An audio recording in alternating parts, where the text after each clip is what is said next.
the things you do back when times are good pay off when times are bad.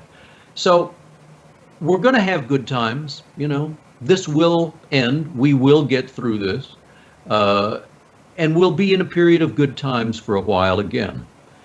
It's important to realize that that's when we are, in essence, building our foundation for the next downturn. So what to do? One, engage the outside world broadly. And by that, I mean, when the next bad times come, you're going to need help.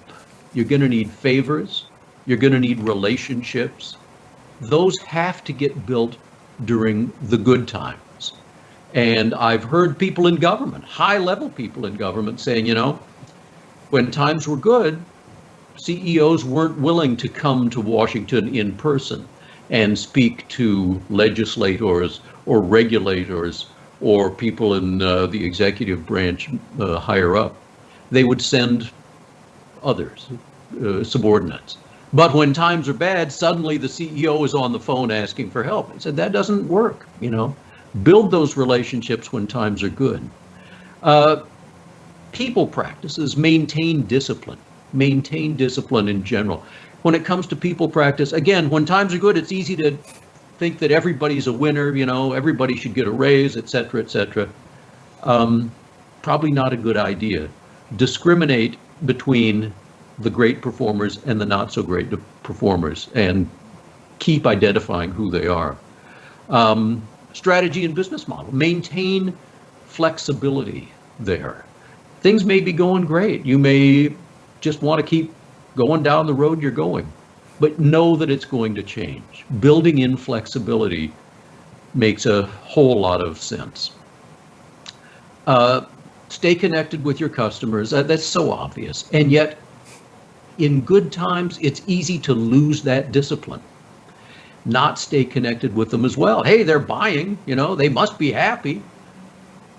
You got to stay on top of them so that when things change, you've already been in close touch with them and you can keep in close touch.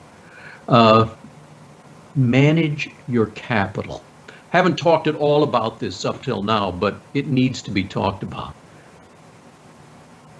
You aren't making money unless you are earning a return on all the capital in your business that exceeds the cost of all the capital in your business.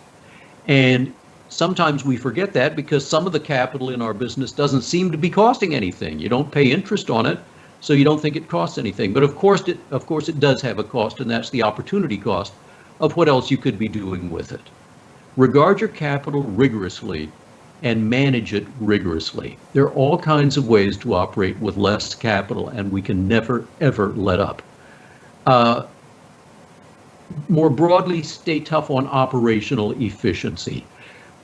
You've probably heard this, but we all fall into this trap. Cost cutting is not something you wake up one day and decide you're going to do that day. It's something you wake up every morning that is just part of your mindset.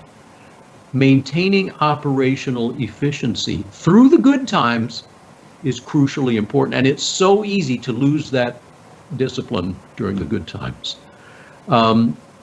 Keep on top of your risks.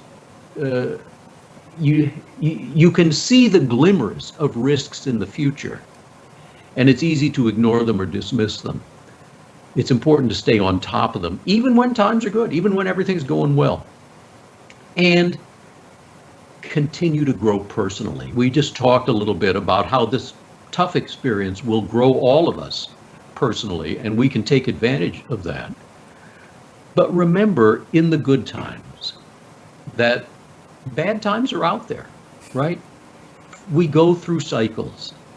Bad stuff happens, and we can't foresee it, right? People think, well, it seems to come every 10 years or so, because we had the financial crisis about 10 years ago, the dot-com bust and recession about 10 years before that.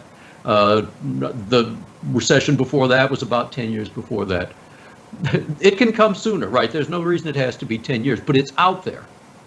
And even in the good times, maintaining the mindset, the personal discipline of remembering that it's out there and it's only a matter of time, that helps us grow personally as well.